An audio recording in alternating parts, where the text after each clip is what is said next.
नमस्कार दोस्तों, back to our channel friends. मैं आप सबका अपने चैनल स्टॉक्स फॉर लाइफ में बहुत स्वागत करता हूं। Welcome to STFL family. DFL invest आज मैं इधर पे दो स्टॉक को डिस्कस करने वाला हूं जिसमें अभी के टाइम में ट्रेमेंडस वैल्यू हमें इमर्ज होता हुआ देखने को मिल रही है। यहाँ से गाइस डाउन साइड बहुत ही ना के बराबर है, लेकिन यस दोनों के दोनों गाइस निफ्टी 50 के स्टॉक है। बहुत ही स्टेबिलिटी के संग हमें पैसे बनते हुए देखने को मिले। दोनों का ट्रैक रिकॉर्ड दोस्तों हमें बहुत ही शानदार देखने को मिलता है। और जब तक भारतीय शेयर बाजार है गाइस, दोनों कंपनी कभी डूबेगी नहीं, बिकॉज अपने सेक्टर की दोनों किंग कंपनी है। और अभी के टाइम गवर्नमेंट ने गाइस बहुत ही एग्रेसिवली एक प्लान रास्ता हमें पास किया, जहां पे एक इंटायर सेक्टर में काफ़ी बूम हमें देखने को मिल सकता है। तो फटाफट न्यूज़ कवर करूंगा, स्टॉक के बारे में डिस्कस करूंगा और उसके बाद अभी के टाइम में रणनीति क्या होने वाली है उस पर भी थोड़ा सा गौर डालूंगा। बहुत ही कुछ सीखने को मिलेगा। चैनल फर्स्ट टाइम होंगे सब्सक्राइब कर सकते हैं इस तरह क्वालिटी कंटेंट को सबसे पहले एक्सेस करने के लिए। Now without delaying any for time, let's begin. तो पता है कि पीएलआई स्कीम अभी के टाइम में बहुत ही चर्चा हमें देखने को मिल रहा है, बिकॉज पीएलआई स्कीम का बेनिफिट दोस्तों केमिकल की बात की जाए, फार्मा की बात की जाए, मैन्युफैक्चरिंग यूनिट की बात की जाए, सब में हमें बहुत ही प्रॉमिसिंग देखने को मिल रहा है। और दोस्तों अभी के टाइम अगर आप देखें तो गवर्नमेंट ने फाइनली गाइस जो पीएलआई स्कीम है उसको प्रमोट करने के लिए एपीआई को बूस्ट देने का फैसला किया। अगर आप देखें तो इधर पे गाइस जो टोटल आउटले हैं आने वाले कल में गाइस इतना इनफ्लो बाय द गवर्नमेंट हमें देखने को मिल सकता है। जब भी गाइस पीएलआई स्कीम का बात होता है तो मेक श्योर दोस्तों जितने भी भारतीय कंपनी है उसको बेनिफिट मिले, रोजगार फिर से पटरी पे आए। तो गवर्नमेंट का यही इंसेंटिव हमें देखने को मिलता है। और इस कंपनी का दोस्तों जो ट्रैक रिकॉर्ड है जिसके बारे में डिस्कस करने वाला हूँ वो बहुत ही शानदार हमें देखने को मिल रहा है। तो जी हाँ, सो पीएलआई स्कीम से इनको आने वाले कल में बहुत ही मुनाफा हो सकता है। और 7,000 करोड़ के आसपास पीएलआई स्कीम दोस्तों पूरे जो एपीआई मैन्युफैक्चरर हैं उनमें हमें देखने को मिल सकते हैं। तो पूरा सेगमेंट दोस्तों आने वाले 3-5 सालों में और भी तेज़ी से बढ़ने की उम्मीद आप कर सकते हैं।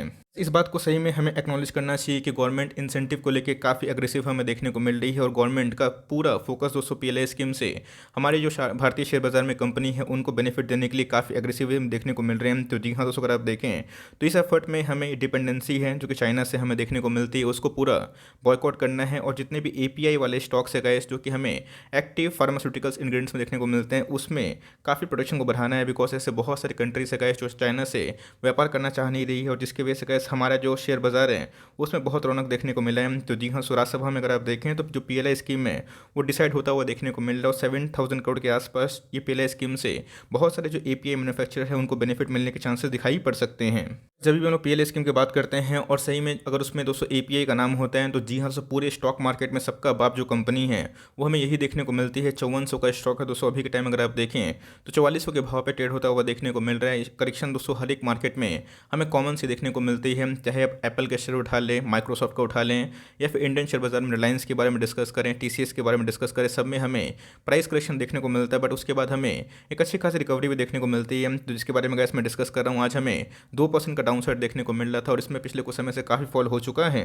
5400 का स्टॉक अगर आप देखें तो अपने ऑल टाइम हाई से अच्छा खासा करेक्शन दिखा चुका है। बट पास्ट 5 ईयर्स की बात की जाए तो गैस इसने मैसिव पैसे बना के दिए हैं। तो जी हाँ, एपीआई की किंग मानी वाली कंपनी हमें देखने को मिलती है। भारतीय शेयर बाजार में इसका काफ़ी बिजनेस मोड पर दिखाई पड़ता है और 5 ईयर्स में भी गैस इसने मैसिव पैसे बना के जरूर दिए हैं। किसी और कोई कंपनी नहीं है। अगर आप देखें तो डिविस लैब बहुत ही शानदार कंपनी है। कभी गैस हम लोग एपीआई के बारे में डिस्कस करते हैं तो मेक श्योर दोस्तों हम लोग डिविस लैब को इनडायरेक्टली या फिर डायरेक्टली बात करना एकदम उचित समझते हैं, बिकॉज डिविस लैब दोस्तों लॉन्ग टर्म में बहुत ही बड़ा मल्टी बैगर स्टॉक है। और इसके पहले गैस इसमें कंटिन्यूसली एक तेजी हमें देखने को मिल रही थी।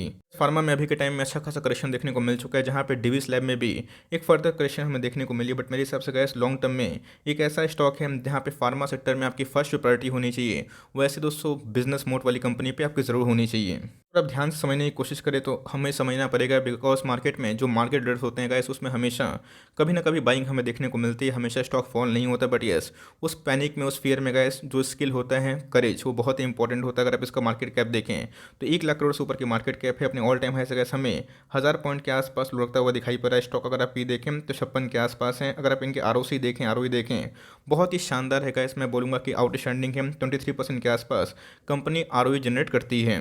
मैं आपको हमेशा बताता हूँ सेल्स नहीं तो प्रॉफिट नहीं, प्रॉफिट नहीं तो फंडामेंटल नहीं। प्राइस दोस्तों छोड़ दीजिए, बिकॉज मार्केट में प्राइस अगर आप हमेशा निवेश करेंगे तो आप हमेशा निवेश नहीं कर पाएंगे, बिकॉज कभी कभी अच्छे स्टॉक्स में भी गिरावट होती है और उधर पे लोगों के पास करेज नहीं होता है। बट दोस्तों कंपनी के सेल्स आप देखिए, हर एक 4 क्वार्टर में गए 2-3 क्वार्टर ऐसा होता है कि कंपनी उसको बीट करती है अपने एस्टीमेट को। तो इनकी जो सेल्स अगर आप देखें 18, 19, 20 में एकदम रॉकेट के उड़ान बढ़ते हुए देखने को मिल रहा है। 4000 करोड़ से ऑलमोस्ट अगर आप देखें तो 7000 करोड़ के आसपास सेल्स हो चुका है, जो अपने आप में आउटस्टैंडिंग है। ऑपरेटिंग मार्जिन भी गए इनके काफ़ी मजबूत है। कंपनी का प्रॉफिट अगर आप देखें तो हमें 3-4 सालों में गाइस दोगुना से भी ज़्यादा होता हुआ देखने को मिल रहा है। और कंटिन्यूसली बेसिस पे अगर आप देखें तो इनके जो ईपीएस है वो बढ़ते हुए देखने को मिल रहे हैं, जो 2018-17 में 33 के आसपास थे, अभी के टाइम में 74 के आसपास हो चुके हैं। प्रोमोटर होल्डिंग के बाद डिस्कस करते हैं तो अगर आप देखें प्रोमोटर का दोस्तों जो स्टेक है 51% के आसपास है। और इधर पे एफआईएस ने स्लाइट अपनी होल्डिंग को बढ़ाई है। डीएस की होल्डिंग की बात की जाए तो भी 16% के आसपास है। पब्लिक होल्डिंग की बात की जाए तो 11% के आसपास निकल के आ जाती है। एक खास बात यह है इसकी पीएलआई स्कीम से इनको बेनिफिट मिले या फिर ना मिले, लेकिन लॉन्ग टर्म में ये कंपनी पे कोई भी कर्जा का बोझ हमें देखने को नहीं मिलता। कंपनी बहुत ही कैश रिच है, ऑलमोस्ट 10,000 करोड़ के आसपास इनके पास रिजर्व हमें देखने को मिलता है। और मात्र गैस हमें 4 करोड़ के आसपास ही बोरिंग देखने को मिलती है, जो अपने आप में डेट फ्री आप कंसिडर कर सकते हैं। तो मेरे हिसाब से गैस पीएलआई स्कीम का जो बेनिफिट सबसे पहला जो कंटेंडर होगा वो डिविस लैब ही होगा। लॉन्ग टर्म में गैस डिविस लैब एक नोट छापने की मशीन है, इसमें कोई भी दो राय नहीं है।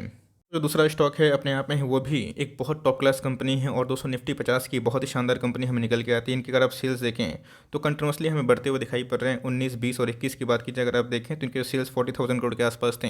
21 में 47,000 करोड़ के आसपास हमें निकल के आते हैं। अगर आप इनके प्रॉफिट देखें तो गैस प्रॉफिट में भी बहुत ही उछाल हमें देखने को मिल रहा था, बट इस क्वार्टर में इन्फ्लेशन की वजह से इनके प्रॉफिट एज सच उतने बड़े नहीं आए, जिसकी वजह से हमें एक अच्छी खासी गिरावट देखने को मिल रही है। बट इधर पर गैस मार्केट इसको लेकर बहुत ही बुलिश है और बहुत ही ज़्यादा टारगेट्स अपग्रेड कर दिया गया। बिकॉज अगर के प्रॉफिट देखें तो 6,000 करोड़ से अगर आप देखें तो 8,000 करोड़ हमें लास्ट 3 ईयर्स में बढ़ते हुए देखने को मिल चुके हैं। प्रो होल्डिंग के बारे में डिस्कस करते हैं तो अगर आप देखें प्रोमोटर के पास 161% के आसपास स्टेक है। एफआईएस की होल्डिंग की बात की जाए 15.5% के आसपास स्टेक है। बात की जाए डीएस की होल्डिंग की तो वैसे 10% के आसपास स्टेक निकल के आता है। और इधर पब्लिक होल्डिंग की बात की जाए तो मात्र 12% के आसपास निकल के आता है। तो जी हाँ दोस्तों, ये भी एक शानदार कंपनी है, बिजनेस मोड क्रिएट करती है और बहुत ही साफ सुथरा शेयर होल्डिंग पैटर्न देखने को मिल जाता है। मैं बात कर रहा हूँ और कोई कंपनी नहीं बल्कि हिंदुस्तान यूनिलीवर। अपने आप में गैस को पता है कि एचयूएल बहुत बड़ा पैसा जनरेट किया है, लेकिन यस पिछले कुछ समय से हमें एफएमसीजी में एक अच्छी खासी गिरावट की वजह से इसमें भी हमें एक अच्छा खासा प्राइस करेक्शन देखने को मिल चुका है। 2700 का स्टॉक अगर आप देखें अभी के टाइम में हमें 2300 के आसपास देखने को मिल रहा है। दोस्तों मैं इतना बता सकता हूँ कि लॉन्ग टर्म में अगर आप ये सब कंपनी में बस होल्ड करते हैं तो आपके पैसे ऐसे ही बनेंगे। बट दोस्तों अगर आप इन सब डिप में होल्ड करते हैं, बाई करते हैं करेज के संग, तो गैस लॉन्ग टर्म में आपको ज़रूर अच्छा खासा मुनाफा हो सकता है। बिकॉज ये भी गैस कोई छोटी मोटी कंपनी नहीं है, एफएमसीजी की सबसे लार्जेस्ट कंपनी है, बहुत ही पुरानी कंपनी। अगर आप मार्केट कैप देखें 5.5 लाख करोड़ के आसपास मार्केट कैप निकल के आती है। स्टॉक का पी अगर आप देखें तो 64 के आसपास है। अपने आप में गैस ये भी हमें 1.5% के आसपास डिविडेंड इनके इल्ड निकल के आते हैं, जो अपने आप में शानदार बात मुझे लगता है गैस कि लॉन्ग टर्म में 2022 में ये अच्छे खासे पैसे बना के दे सकती है। क्यों बोल रहा हूँ, अगर आप देखें पूरे साल भर में गैस इसने अंडर परफॉर्म किया है, बट एफएमसीजी का डिमांड है वो लॉन्ग टर्म में चाहे मंदी आए तेजी आए ये कंटिन्यू रहता ही है। पूरे साल भर में गैस इसने ऐसा पैसे बना के नहीं दिए हैं। तो ऐसा नहीं है कि 2022 में पैसा बना के नहीं देगी, बट मुझे लगता है कि लॉन्ग टर्म में अगर आप इसको होल्ड करते हैं कंसिस्टेंसी के संग, आपको आराम से सेफ्टी के संग, चूँकि एफडी से भी ये गैस बहुत ही साफ सुथरा वाला बिजनेस में काम करती है, तो बहुत ही एफडी से भी अट्रैक्टिव स्टॉक हमें देखने को मिलती है, जो साल भर में कम से कम 20-22% के आसपास पैसे बनाती है। तो मेरे हिसाब से गैस गोल्डन चांस है, जहाँ पे 2021 में ही अंडर परफॉर्म कर रहे हैं, बट 2022 में इसका अच्छा खासा परफॉर्मेंस देखने को मिल सकता है।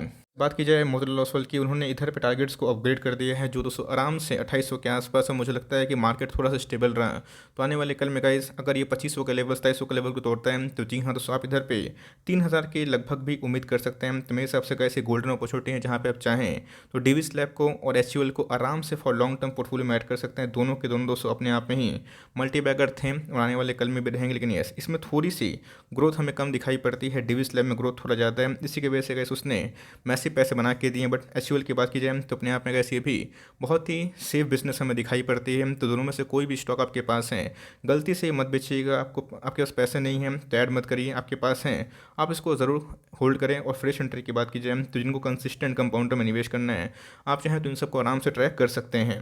टाइमिंग छोटी सी अपडेट थी, आई होप मेरा एफर्ट आपको अच्छा लगा। वीडियो अच्छी लगी तो लाइक कर दिएगा, चैनल फर्स्ट टाइम होंगे तो याद से सब्सक्राइब करना भूलिएगा। फर्दर कोई डाउट है उसको ड्रॉप कर सकते हैं, कुछ रिव्यू चाहिए उसका नाम भी ड्रॉप करना भूलिएगा। I would love to make a video on your demand. Guys मिलते हैं जल्दी ही, तब तक के लिए bye. Thanks for listening friends, God bless you all.